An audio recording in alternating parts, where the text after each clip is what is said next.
It was April 10th, 1912. Richard had just departed from Southampton, England, aboard the most famous ship of the time, dubbed the Unsinkable.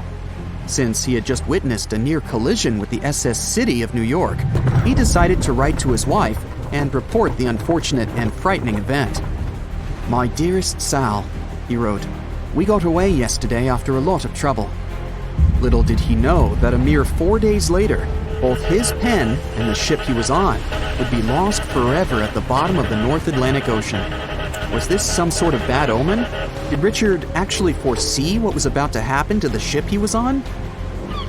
In case you haven't figured it out by now, Mr. Richard Geddes was aboard the Titanic on the day that he wrote the letter to his wife. On April 14th, 1912, the ship seemed to have been lost forever.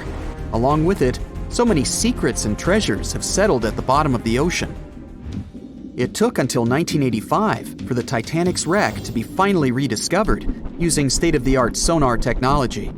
Ever since then, they've managed to recover thousands of items from the Titanic, and many of them went on display or auction. Things like jewelry, a life jacket, a menu from the ship's restaurant, or even a sample square of carpet from the first-class stateroom have all captivated the public's attention, just like the many stories of the people on board. Scientists have even tried to come up with strategies to get the Titanic back up altogether to properly study it and stop it from getting more and more damaged at the bottom of the ocean. Some have suggested filling the wreck with ping pong balls to make it float, while others even considered injecting it with 180,000 tons of Vaseline. Another idea was to use 450,000 tons of liquid nitrogen to trap it in an iceberg that would float to the surface. But they eventually had to let go of all these potential strategies since the Titanic is way too fragile to ever be recovered. The Titanic may be one of the most interesting ships lying at the bottom of the ocean, at least in popular culture, but deep-sea divers have a lot of other stories to share. Planes also sometimes find their way to the bottom of the ocean. Deep-sea divers in Oahu, Hawaii, came across the wreckage of an F-4U Corsair plane. It seems to have crashed into the ocean in 1946, as it didn't have sufficient fuel. If you can dive deep enough, you might even stumble upon statues and lost artifacts, like those found in the world's only underwater archaeological park off the coast of Naples, Italy. It features the ruins of the ancient Roman city of Baia. The underwater statues found here are breathtaking, to say the least. In an ironic twist of events, some of the equipment we intended to use to get us to the moon was lost at the bottom of the sea for a very long time. But how did that happen? Beginning from the late 1960s and ending in the early 70s, many Apollo rockets were launched to orbit the Earth and the Moon. When reaching altitudes of about 38 miles, the first portion of the spacecraft, including the engines, needed to separate. People thought these components got destroyed or lost forever. But were they really?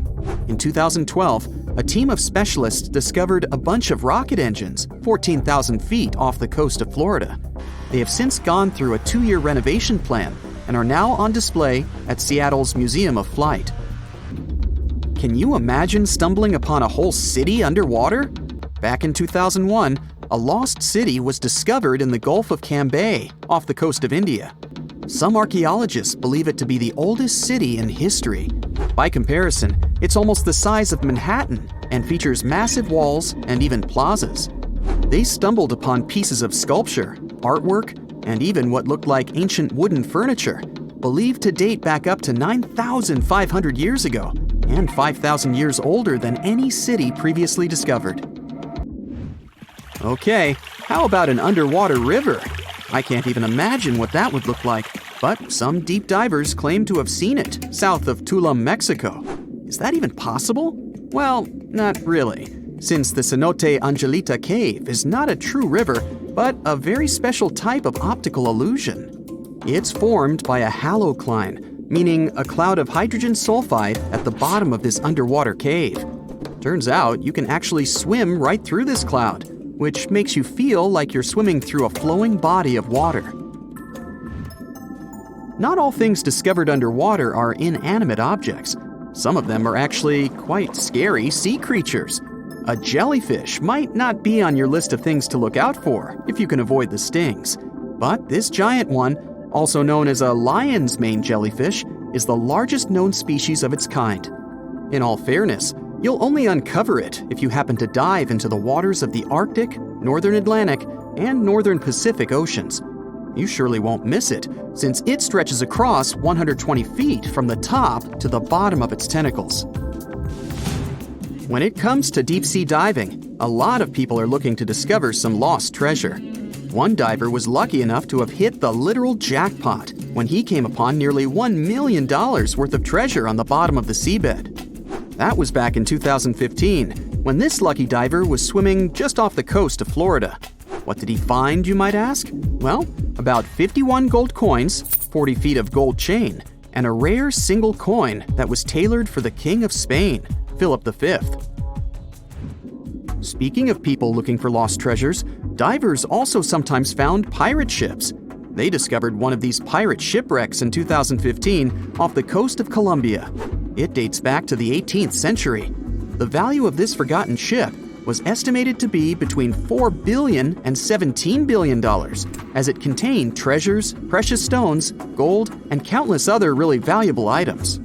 By comparison, a whole island in the Bahamas is up for grabs at $75 million. A computer is the last thing you'd ever expect to discover underwater, right? And this was no regular computer, but an ancient one. And yet, someone stumbled upon it between 1900 and 1901 on the spot of a shipwreck located off one Greek island.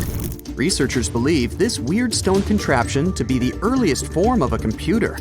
It was designed to serve many purposes, such as predicting astronomical positions and eclipses on the calendar. Since humanity lost most of the technology used back then, it was wonderful to rediscover it so many years later. It let us piece together many of the ancient Greeks' accomplishments. The computer is now at the National Archaeological Museum of Athens, should you ever want to check it out in person. This has to be one of the most mysterious places on Earth. It's called the Mariana Trench, and it's the deepest part of the Earth's oceans. We really don't know how deep it is, since it's so difficult to measure.